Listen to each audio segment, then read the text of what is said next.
I'm Elaine Read. My maiden name was Oliver, and the Oliver family lived in Point Chevalier from when my grandparents Bill and Pearl Oliver were married in 1918, and then my dad and his siblings all sailed there. So it was an institution really for the Olivers in Point Chev to be down at the Sailing Club.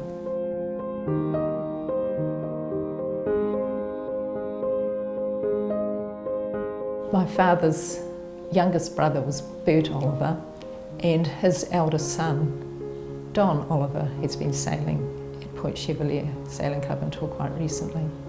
Dad's older brother, Norm Oliver, sailed also. Then there was Dad, who he did a lot of sailing. He had a number of fairly good boats. His prize one was Escapade, a 16-foot S-class that he had built in Bungaloo Avenue in Point Chev by Trot Willits. That was really well written up. Dad also had a sister just a little bit younger, another Pearl, and I think she would have crewed.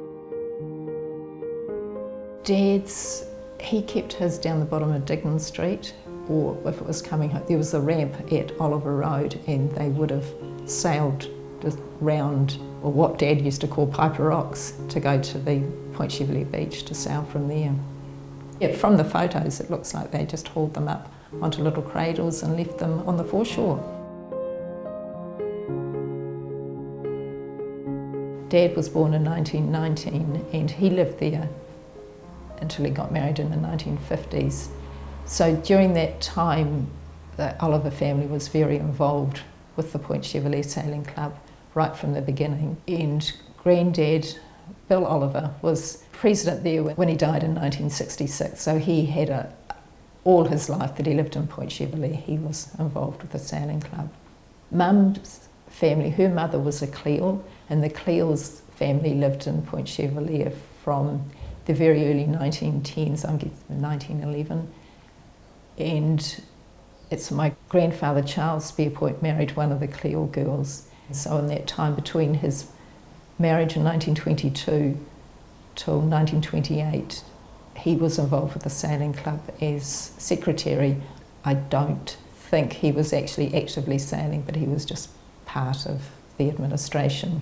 I'm guessing he got involved because his brothers-in-law, who the Cleals, were involved with the sailing club. He also already knew the other grandfather, Bill Oliver, as they'd met at Featherston Military Training Camp during World War I, and then they all ended up at Point Chevalier, so I guess it was just everyone knew everyone in Point Chevalier. It had been a small place and they were all involved with the sailing club.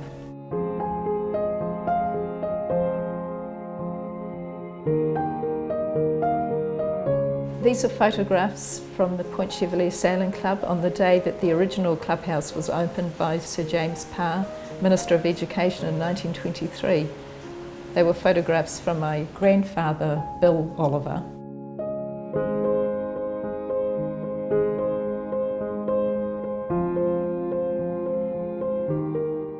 Here's the sailing club sitting up on the hill above Point Chevalier Beach with some yachts in the foreground.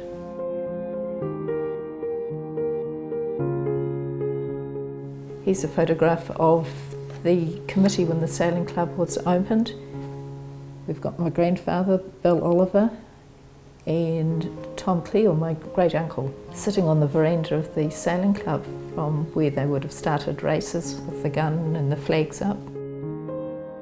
It's Point Chevalier Beach on a race day. Some Z's, Z-class, an X and a Y, another Y there.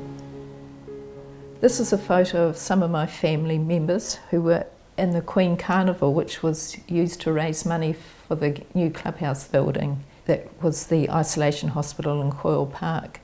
We've got Ethel Cleal, who was my great aunt. She was the Queen. And Norm Oliver, who was on the other side of the family, who was my uncle. So this is Mum's side of the family and Dad's side of the family. I've got a pair of candlesticks that were presented to my great uncle, Jimmy Milne, who married Ethel Cleal, so that's the tie up there. And these are from the Point Chevalier Sailing Club regatta 1927-28, and they were won by his yacht Ivy. And the medal is from HMS New Zealand, paid for by the New Zealand people for the English Navy. So they would have been melted down from the ship when it was decommissioned.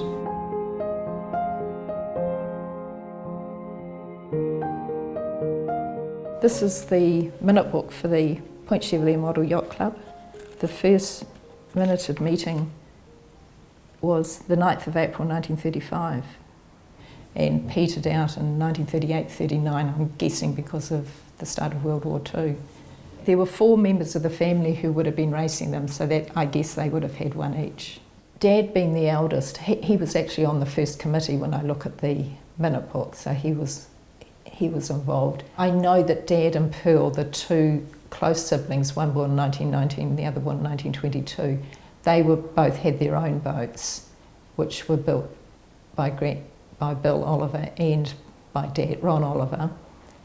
The next 2 siblings came along in the early 1930s, so Dad, or Ron, did build them model yachts as well, which they raced. They didn't have controls. They were set up. The sails were set and they sailed out into the bay, and as I understand it, there was dinghies out there that then grabbed the yachts, turned them round and sailed them back into the beach. On the Oliver side of the family, Bill Oliver was Commodore Secretary, so he had the administration roles. His wife, Pearl Oliver, she would have been very involved with the ladies' committee. She used to help when they ran dances and prize nights, and I believe there were a lot of dances held. Bill and Pearl would have gone along as he would have been secretary, and they would have, I think they basically ran the things. I can recall when the house was all sold up, there was a big container of odd earrings that were obviously lost property from the sailing club dances that nobody had claimed. So they obviously were on the clean-up duty at the end of the day.